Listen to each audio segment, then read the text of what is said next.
একা একেলা মন চিনেছে। কিরে বন্ধু, কাঁদছিস কেন? কি হয়েছে?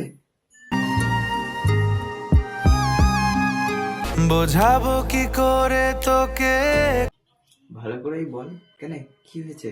কি করে বলবো তোমায়। বুঝিয়েই বল, তাহলে তো বুঝতে পারবো। আরে না রে, না রে, চুপচাপ বল, না তো মুখে পা ভরে দেবো একদম।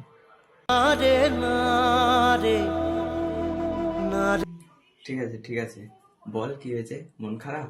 আরে না রে, না রে। ব্রেকআপ? সবই যখন গেছো বুঝে, নাও না নিজের জবাব খুঁজে। মামনি কোথাকার 14-15টার সাথে চ্যাট করবে আর একটা ব্রেকআপ হলে কাঁদবে। ও, তাহলে এবার কেমন লাগছে ব্রেকআপ হওয়ার পর? একটু বল শুনি কেমন কেমন।